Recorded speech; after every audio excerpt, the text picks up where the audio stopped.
தாயார் எனக்கு கற்றுக் கொடுத்த விலையேறப்பெற்ற பாடங்களில் ஒன்று. எனக்கு விவாகமான முதல் வாரத்திலேயே இதை அவர்கள் சொன்னார்கள். அப்பா, உன் மனைவி தன் பிறந்த வீட்டை விட்டுவிட்டு உன்னிடத்திலே வந்திருக்கிறாள். ஒரு காலம் அவளை கஷ்டப்படுத்தி விடக்கூடாது, கண்ணீர் விடச் செய்யக்கூடாது, அடிக்கக்கூடாது. முதல் வாரத்திலேயே கண்ணீர் விடச் செய்யக்கூடாது, கஷ்டப்படுத்தக்கூடாது, அடிக்கக்கூடாது. அன்பு சகோதர சகோதரிகளே, சில தாய்மார் முதல்ல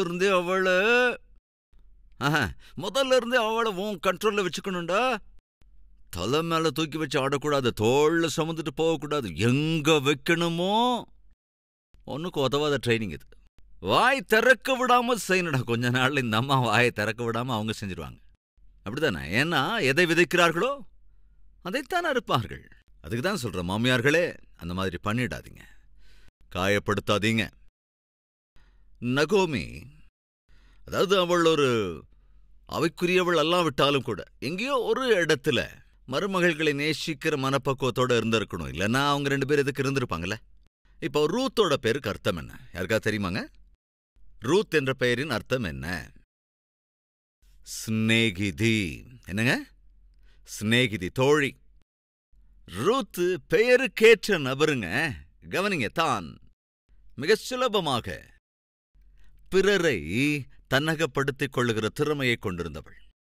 சில பேர் இருப்பாங்கங்க, அவங்களுக்கு உடைச்சு ஒண்ணுமில்லாம போக பண்றதை தவிர வேற எதுவுமே கையால் ஆகவே ஆகாது. எல்லாருக்கூடையும் தகராறு பண்றதை விட எல்லாரோடையும் சமாதானத்தோட ஐக்கியத்தோட இருக்கவே முடியாது. கொஞ்சம் கூட இந்த ஸ்நேக பாவம் என்பது அவங்க அட்ரஸ்ல, அவங்களுடைய வீட்டில், அவங்க குணத்துக்குள்ள எங்கேயும் நம்ம பார்க்கவே முடியாது. ஆனால் ரூத் அப்படிப்பட்டவள எங்க இருந்தாலும் சரி, மிகவும் எளிதாக தன்னை சுற்றி இருக்கிறவர்களோடு நல்ல நட்பை ஏற்படுத்திக் கொள்வாள். ஏனென்றால் நல்ல மனசு என்பதனால எல்லோரிடத்திலும் நன்மதிப்பையும் பெற்று விடுவாள். தன் மாமியாரை அரவணைக்கிறவளாக இருந்தாள்.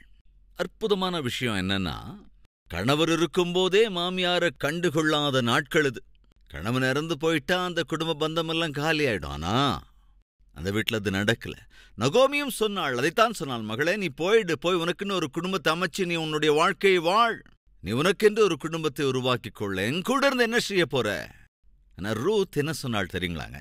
அத்தை, உங்களுடைய தேசம்தான் இனி என்னுடைய தேசம். ஒரு தடவை உங்கள் மகனோடு விவாகமான பின்பு உங்களுக்கும் எனக்கும் ஒரு பந்தம் ஏற்பட்டு விட்டது. இந்த பந்தம் சாகுற வரைக்கும் அருந்து போகிற பந்தம் அல்லவே அல்ல. சாதாரணமா கணவன் மனைவி கடையில நம்மளால பார்க்க முடியும் இந்த பந்தத்தை. ஆனால் ரூத்துடைய பந்தத்தை கவனிங்க.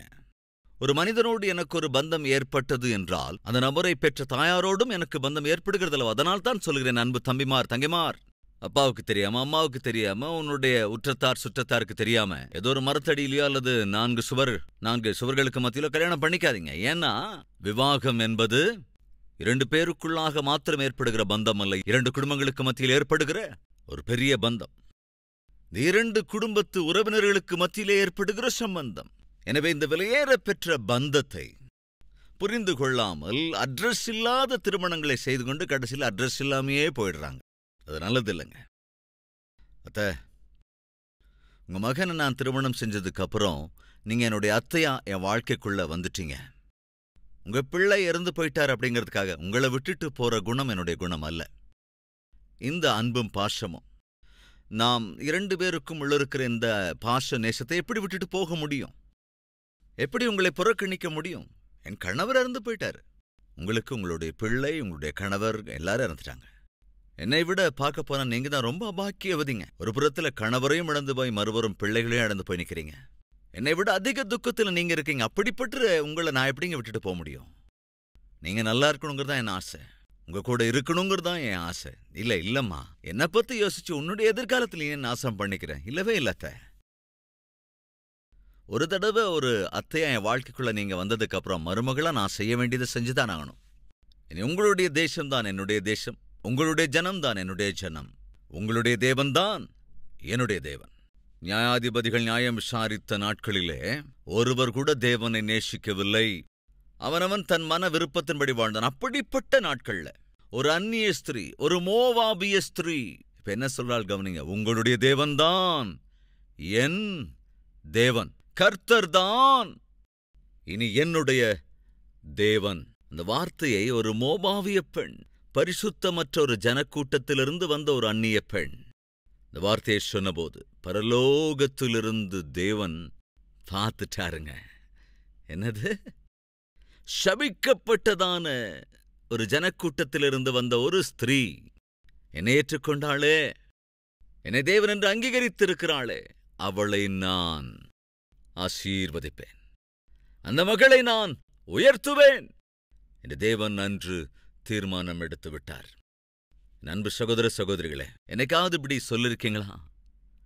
கர்த்தர்தான் என்னுடைய தேவன், அவரே என்னுடைய ஆராதனைக்குரியவர். எப்பவாவது சொல்லிருக்கியா? சொல்லி பாரேன். அந்த தேவன் எப்படியெல்லாம் உன்னை ஆதரிப்பார், உனக்கு ஆறுதல் அளிப்பார். அந்நிய ஸ்திரீ அபாக்கியவதியாயிருந்தவள், ஆதரவாய் நின்றவள். கணவன் இறந்து போன போதும் கூட மாமியாரோடு இருந்த உறவை கட் பண்ணிக்கொள்ளவில்லை. அத்தை, இனிமே நான் உங்க கூட தான் இருப்பேன். ஏம்மா? எனக்கு தெரியும் அத்தை, எனக்கு ஒரு காயம்தான், உங்களுக்கு 3 காயங்கள். ஒன்று, கணவரை இழந்து நிற்கிறீங்க. 2வது, 2 பிள்ளைங்களை இழந்து நிற்கிறீங்க. அத்தை, உங்களுக்கு 3 அடி அத்தை, ஆனால் எனக்கு 1 தான். அதனால கவனிங்க, இப்படிப்பட்ட நேரத்தில் எப்படி அத்தை உங்களை விட்டுட்டு போக முடியும்? நான் உங்க கூட தான் இருப்பேன். யாருங்க இன்னைக்கு இதெல்லாம் சொல்லுவாங்க? பொதுவாக எல்லாரும் தங்களுடைய சுயநலத்தை தான் பார்ப்பாங்க. அது மருமகளா இருந்தாலும் சரி, மாமியாரா இருந்தாலும் சரி. அதுவும் நாட்கள் அண்ணன் தம்பி கூட சுயநலமாக தான் இருக்காங்க, அக்கா தங்கை கூட சுயநலத்தை தான் பார்க்குறாங்க. ஆனால் அன்று கவனிங்க, அன்று ரூத்துக்குள்ள இருந்த அந்த அரவணைப்பை பாருங்களேன். அதைத்தான் தேவனும் பார்த்தார். சகோதர சகோதரிகளே, உலக பிரகாரமா வாழாதீங்க, உலக பிரகாரமா யோசிக்காதீங்க.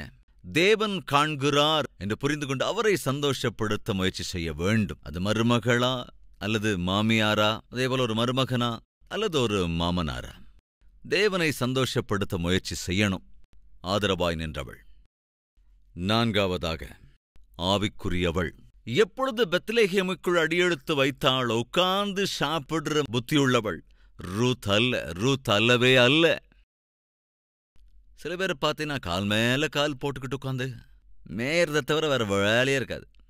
சாப்பிட வேண்டியது, தூங்க வேண்டியது, வேண்டாத கதை அடிக்கிறது, இதே வேலை தான். ரூத் அப்படிப்பட்டவளா இல்ல. பெத்லெகேமுக்குள் நுழைந்தாலோ இல்லையோ என்ன செஞ்சா தெரியுமாங்க? தன் அத்தையிடத்திலே போகிறாள். இப்போ என்ன சொல்றா பார்க்கலாம். ரூத் 2:2. மோவாபிய ஸ்திரீயான ரூத் நகோமியை பார்த்து, நான் வயல்வெளிக்கு போய் யாருடைய கண்களில் எனக்கு தயை கிடைக்குமோ அவர் பிறகே கதிர்களை பொறுக்கிக் கொண்டு வருகிறேன் என்றாள். கவனிங்க, அதற்கு இவள், என் மகளே போ என்றாள். இந்த வார்த்தை எவ்வளவு அழகா இருக்கு பாருங்க. நகோமி தன் மருமகளை என்ன சொல்லி அழைக்கிறா? மை டாட்டர் என்று அழைக்கிறாள். என் மகளே என்று கூப்பிட்டாள். இது மாமியார்கள் பழகிக் கொள்ள வேண்டிய பழக்கம். மாமியார்களே, மருமகளை சத்ருவா பார்க்காதீங்க. எந்த அளவுக்கு சத்ருவா அவங்கள பார்க்குறீங்களோ அந்த அளவுக்கு அந்த குடும்பத்தை விட்டு நீங்க தூரம் போயிடுவீங்க. நீங்க உங்க மருமகளை எந்த அளவுக்கு நேசிக்கிறீங்களோ அதை விட அதிகமா நீங்களும் நேசிக்கப்படுவீங்க. இது கட்டாயம் எல்லா அத்தைமாரும் கற்றுக்கொள்ள வேண்டிய பாடம். நகோமி ரூத்தை என்ன சொல்லி அழைக்கிறாள்? என் மகளே போம்மா. சரி, நீ போ. அவள் போனாள். இஸ்ரவேலர்களுக்கு தேவன் ஒரு கட்டளையிட்டிருந்தார். என்னன்னா, உங்களுக்கு நிலம் இருக்கா? அதுல பயிர் நன்றாக விளைகிறதா? அப்படி பயிர்கள் நன்றாய் விளைகிற போது, அறுவடை காலம் வருகிற போது, அறுவடை செய்த பயிர்களை கட்டும்போது நீங்கள் என்ன செய்ய வேண்டும் என்றால், பரதேசிகளாய், ஏழைகளாய், விதவைகளாய் யாராவது உங்க சுற்றி இருப்பாங்க இல்லையா? அவங்களுக்கு யாரு சாப்பாடு கொடுப்பாங்க?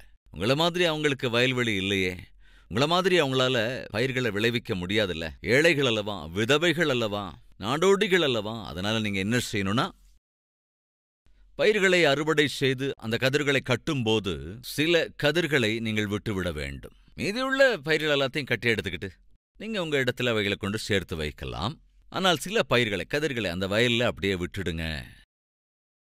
திக்கற்றவர்கள், ஏழ்மையில் இருக்கிறவர்கள், பட்டினி கிடப்போர், பரதேசிகள், விதவைகள், அவங்களுக்கு அது உபயோகம் இருக்கட்டும். எவ்வளவு அற்புதமான தேவன்ங்க என்ற ஒரு கட்டளையை தேவன் விதித்திருந்தபடியினால் அந்த நியமத்தை அறிந்து வைத்திருந்த ரூத் சொல்லுகிறாள், அத நான் போய் எனக்கு யாரு கருணை காட்டுறாங்களோ, யாரு ஏழைகள் மேல மனதிறங்கி பயிர்களை வயல்களில் விட்டு வைக்கிறாங்களோ அந்த இடத்துக்கு நான் போறேன் அத்த. அப்படிப்பட்ட வயல்களுக்கு போய் நான் கதிர்களை பொறுக்கிட்டு வரத்த. என்று கேட்டபோது நகோமி சொன்னாள், போம்மா, போயிட்டு வா. அந்நிய ஸ்திரீ, அபாக்கியபதி, அரவணைத்தவள் இப்பொழுதோ ஆவிக்குரியவளாகிவிட்டாள். எப்படி? உங்கள் தேவனே இனி என் தேவன் என்று சொன்னதினாலே இப்ப அவள் ஒரு ஆவிக்குரியவள். இந்த ஆவிக்குரியவள் தான் அடித்தட்டு நிலையிலே இருந்தபோது கதிர்களை இப்ப பொறுக்கிக் கொள்ளலாம். எந்த கதிர்கள் ஏழைகளுக்காக விட்டு வைப்பார்கள் அல்லவா, அதை பொறுக்கிக் கொள்ளலாம், அதை எடுத்து வரலாம் என்ற நோக்கத்தோடு அவள் போய்கொண்டிருக்கிற போது ஒரு வயலை அவள் பார்க்கிறாள். அந்த வயலுக்கு போகிறாள். அங்கே எல்லாரும் பயிர்களை அறுவடை செய்கிறாங்க. அந்த வயலை கண்காணிக்கிற ஒருவன் அங்கே இருந்தான், வேலைக்காரன், அதாவது கண்காணிப்பாளர் அங்கே இருக்கிறார். அவர்கிட்ட போய், ஐயா, நான் நகோமியோட மருமகள், மோவாபிய ஸ்திரீ ஐயா, கணவனை இழந்து போன விதவையா, உங்களுடைய நியாயப்பிரமாணத்தின்படி இந்த மாதிரி ஏழை ஜனங்களுக்கு கொஞ்சம் கதிர்களை விட்டு வைப்பீங்களே, அந்த கதிர்களை நான் பொறுக்கிறதுக்கு பெர்மிஷன் கொடுப்பீங்களா என்று கேட்டாள். சரிம்மா, போய் பொறுக்கிக்கோ என்று பெர்மிஷன் கொடுத்தபோது அந்த நபரை இந்த ரூத் பெர்மிஷன் கேட்ட விதமும் நடந்து கொண்ட விதமும் எல்லாம் அப்படியே கட்டி போட்டுடுச்சு. இதுக்கிடையில் அதே வயல்வெளிக்கு அந்த எஜமானன் வருகிறான். அந்த எஜமானுடைய பேர் போவாஸ். பயங்கர ஆஸ்தி உள்ளவன், கூடவே ஆவிக்குரியவன். அதே வயலுக்கு வருகிறான். அங்கே அறுவடை செய்து கொண்டு அவர்கள் எல்லோரும் போவாஸை பார்த்து என்ன சொன்னாங்க தெரியுமா? ஷலோம், தேவனாகிய கர்த்தர் தாமே உமக்கு சமாதானத்தை அருளி செய்வாராக, தேவனாகிய கர்த்தர் உம்மை ஆசீர்வதிப்பாராக. போவாசும் அவர்களை வாழ்த்தினான், அவர்களும் போவாசை வாழ்த்தினார்கள். அப்போ கட்டாயமா ரூத்தும் கூட ஏதோ ஒரு இடத்துல நின்று தன் 2 கைகளையும் கூப்பி அவளும் அதை சொல்லியிருந்திருப்பாள். உடனே போவாசுடைய கண் பார்வை அவள் மீது படுகிறது. பார்க்கிறான், கேட்கிறான். தான் யாரை அங்கே கண்காணியாக வைத்திருக்கிறான் அந்த நபரை அழைத்து கேட்கிறான், யார் அந்த ஸ்திரீ, யார், அவள் விஷயம் என்ன? ஐயா, அந்த பொண்ணு யாரா இருந்தாலும் ரொம்ப தனித்துவமான பொண்ணா இருக்கா. ஏன் எப்படி சொல்ற? வந்ததிலிருந்து நான் பார்த்துக்கிட்டு இருக்கேன்யா. யாரையும் போய் தான் டிஸ்டர்ப் பண்ணல, போய் அவங்ககிட்ட சும்மா வெட்டி அரட்டை அடிக்கல, தன்னை வேலை செய்யாம விடுறவங்கள கோபிச்சுக்கல, அந்த மாதிரி நடத்த எதுவும் இல்லையா.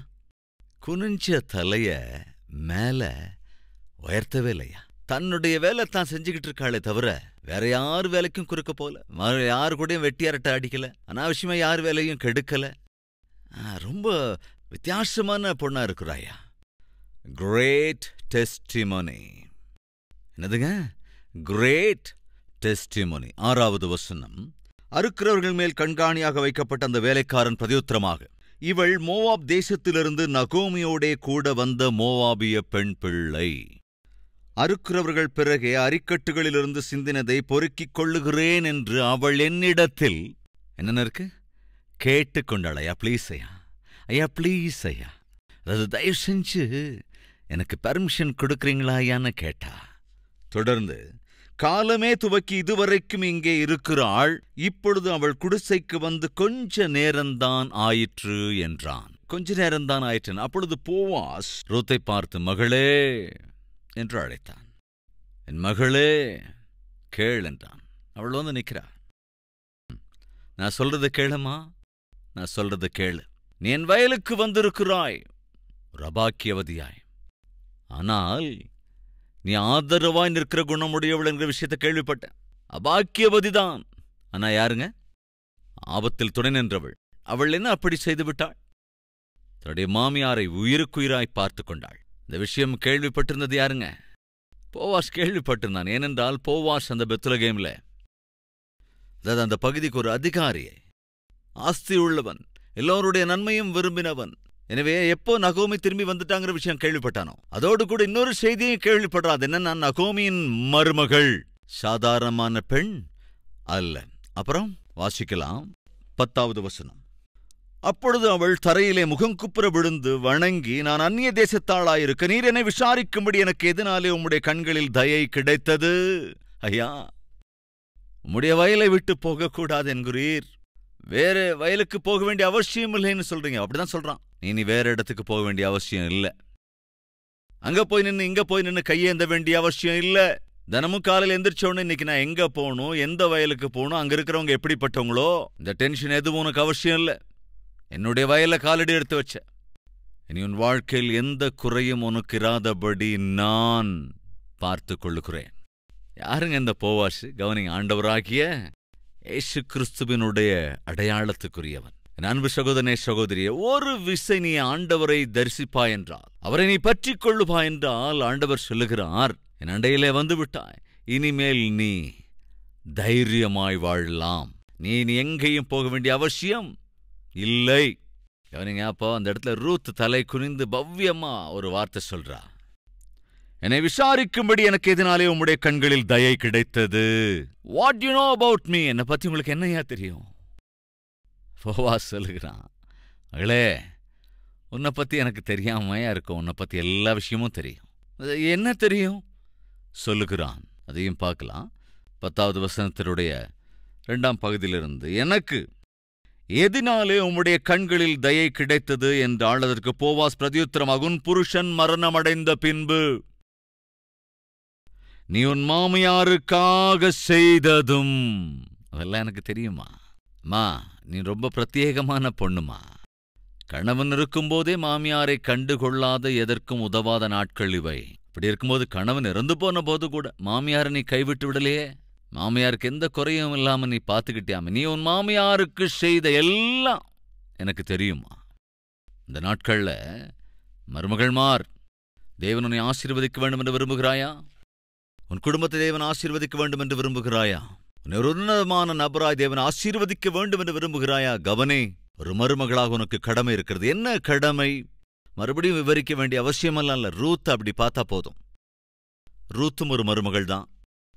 ஆனால் தன் மாமியாரிடத்திலே மருமகளாக அவள் எப்படியெல்லாம் நடந்து கொண்டாள், அதை கவனிக்க வேண்டும்.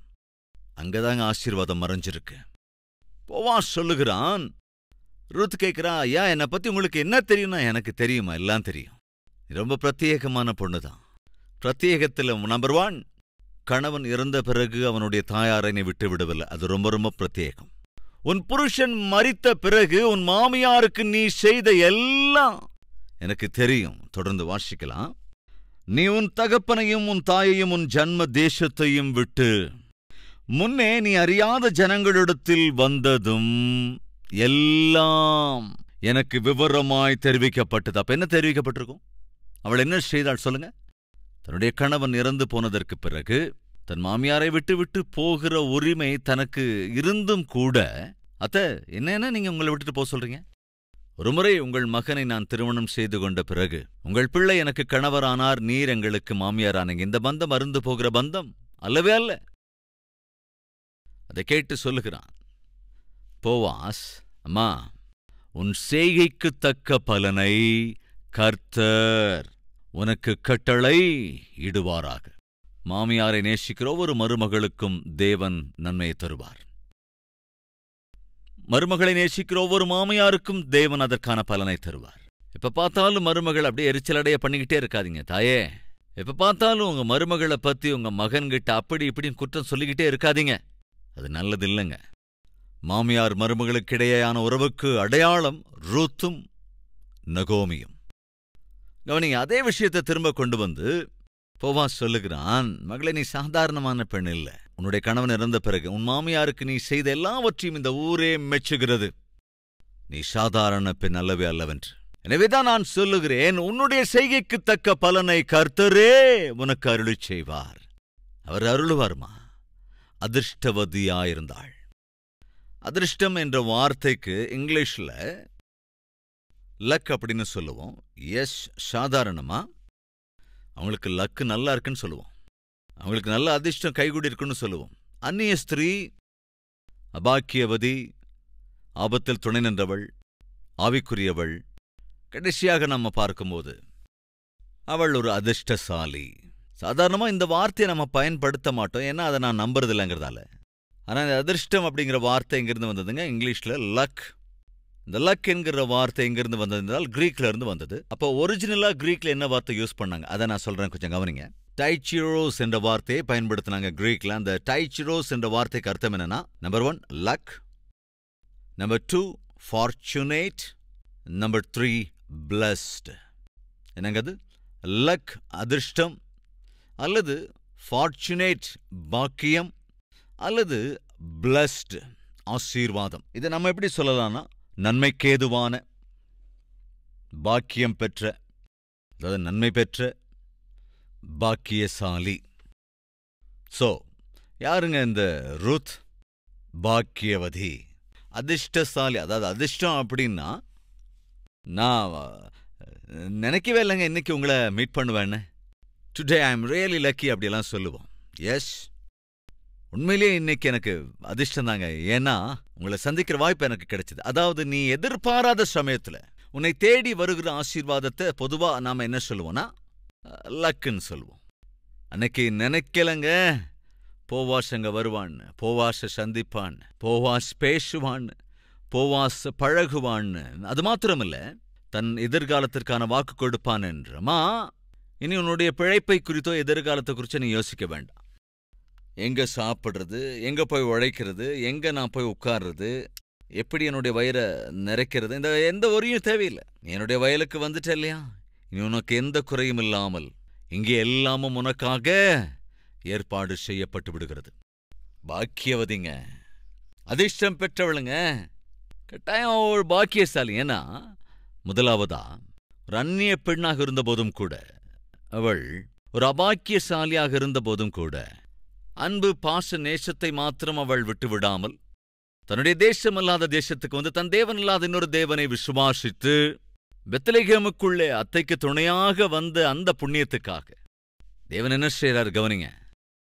எப்பொழுது ரூத் இனி உங்கள் தேவன்தான் என் தேவன், அதாவது கர்த்தர் தான் இனி என்னுடைய தேவன் என்று சொன்னாளோ, தேவன் அவளுடைய பொறுப்பெல்லாம் அவர் எடுத்துக்கிட்டாங்க. எந்த வயலுக்கு அவ முதல் போனா? போவாசுடைய வயலுக்கு தான் போனா. ஏன்? அங்கதான் நிறைய வயல்வெளி இருந்ததல்லவா? ஏன் ஆனா குறிப்பிட்டு இந்த வயலுக்கு வந்திருக்கணும்? எப்பொழுது கர்த்தர் தான் இனி என் தேவன் என்று சொன்னாலோ அப்பவே கர்த்தர் அவளுக்கான பொறுப்புகளை எடுத்துக்கிட்டார். ரூத்தினுடைய வாழ்க்கையை ஆசீர்வாதகரமானதாய் மாற்றுவதற்கு, அற்புதமாக உயர்த்துவதற்கு. போவாசுடைய வயலுக்கு வந்தபோது அவன் என்ன சொல்லுகிறான்? மகளே, உன்னை பத்தின எல்லா விஷயமும் எனக்கு தெரியுமா, இனி இந்த வயலை விட்டுட்டு நீ எங்கேயும் போக வேண்டிய அவசியம் இல்லை. பைபிள் பண்டிதர்கள் என்ன சொல்லுகிறார்கள் என்றால், அன்று ரூத்தை கண்ட மாத்திரத்திலேயே போவாஸ் தன் மனதை பறிகொடுத்தான். யாரிடத்துல? ரூத்தின் இடத்துல. அதற்கு அடுத்ததாக நீங்க தொடர்ந்து வாசிச்சு பாருங்க, எவ்விதத்துல போவாஸ் ரூத்தை திருமணம் செய்து கொண்டான். ஒரு அந்நிய ஸ்திரீ, அபாக்கியவதி, ஆதரவா நின்றவள், ஆவிக்குரியவள். அதே வரிசையில இப்போ எப்பேற்பட்ட அதிர்ஷ்டசாலினா, போவாஸை போன்ற ஆஸ்தியுள்ளவன், ஆவிக்குரியவன் தனக்கு கணவனாக வந்துவிட்டான். அது மாத்திரமல்ல, ஓபேத் என்கிற குமாரனை ரூத் பெற்றாள். அந்த ஓபேத் யாரை பெற்றான் தெரியுமா? ஈசாயை பெற்றான். அந்த ஈசா யாரை பெற்றான் தெரியுங்களா? தாவீதை பெற்றான். தாவீதுக்கு ரூத் என்ன முறைங்க? தன்னுடைய முப்பாட்டி. எவ்வளவு அற்புதம் பாருங்களேன். எங்கிருந்த ரூத், ஆனால் இந்த நாளிலே எந்த இடத்துக்கு வந்திருக்கா? ஒரு அபாக்கியவதியை தேவன் என்ன செய்கிறார்? பாக்கியவதியாக செய்து விட்டார். இன்று நம்மத்தில் யாராவது இருக்கீங்களா? நான் கூட அபாக்கியவதி தான்யா. எதை ஆதாரமாக கொண்டு நீ நானும் அபாக்கியவதி தான், நானும் ஒரு அபாக்கியவான் தான் என்று நினைக்கிறாயோ சகோதரனே, சகோதரியே, ஒருவேளை அப்பாவை இழந்து போயிருக்கலாம், அம்மாவை இழந்து போயிருக்கலாம், கணவனை இழந்து போயிருக்கலாம், மனைவியை இழந்து போயிருக்கலாம், உன்னுடைய வேலையை இழந்து போயிருக்கலாம், சரீரத்தில் ஏதோ குறைபாடுகளோடு கூட இருக்கலாம், கற்ப பலன் இல்லாம ஒருவேளை இன்னைக்கு ஒரு வெறுமையான வாழ்க்கை வாழ்ந்து கொண்டிருக்கலாம். நான் ஒரு அபாக்கியவதி. எல்லாருக்குள்ள சந்தோஷம் எனக்குள்ள இல்ல, எல்லார போல குடும்ப உறவு எனக்கு இல்ல, எல்லாருக்கும் இருக்கிற ஆசீர்வாதம் எனக்கு இல்லைன்னு ஒருவேளை நீ நினைக்கலாம். ஆனா கவனி, அன்று ஒரு அபாக்கியவதியை தேவன் என்ன செய்கிறார்? பாக்கியவதியாக மாற்றிவிட்டார். நான் அறிவிக்கிற தேவன் நேற்றும் இன்றும் என்றென்றைக்கும் ஒரே விதமாய் இருக்கிறவர். ஆனால் ஒரு நபரை தேவன் ஆசீர்வதிக்க வேண்டுமென்றால் அந்த நபர் அந்த ஆசீர்வாதத்தை பெற்றுக்கொள்வதற்கு அருகதையுள்ளவர்களாய் இருக்க வேண்டும். ரூத் எல்லா விதத்திலும் ஒரு பாக்கியவதி ஆவதற்கு தேவனை தேடினதினாலே, அன்பு பண்பு இவற்றை வெளிப்படுத்தினதினாலே ஆசீர்வாதத்தை அனுபவிப்பாள். இதே போன்ற கிருபையை நம் எல்லோருக்கும் தேவன் அருளி செய்வாராக. வாருங்கள் ஜெபிக்கலாம். ஜெபித்தில் ஒருமனப்படும்படியாக நான் கேட்டுக்கொள்கிறேன்.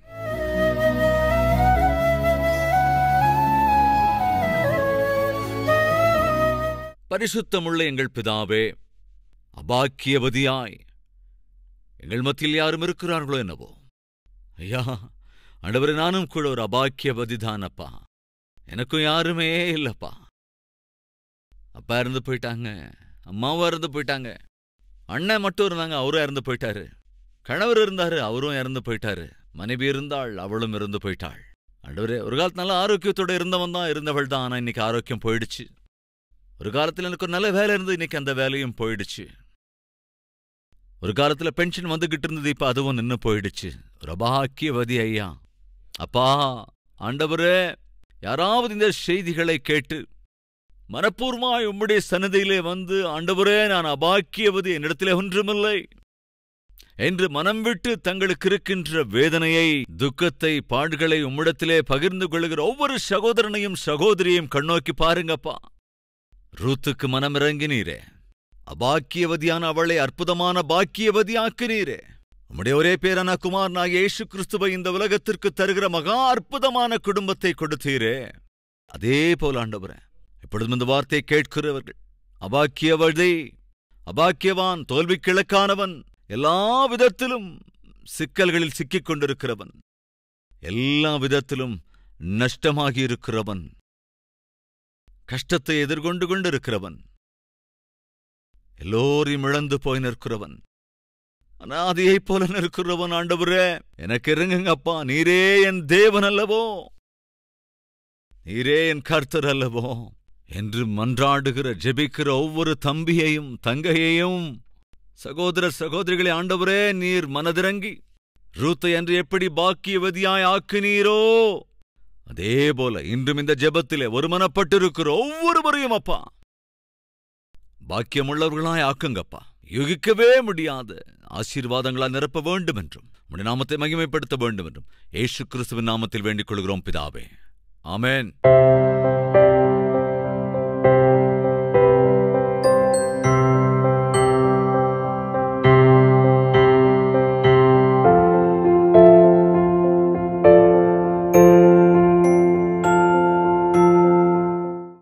எங்கள் முகவரி: கல்வரி, தபால் பெட்டி எண் 30, குக்கட்பள்ளி, ஹைதராபாத் 72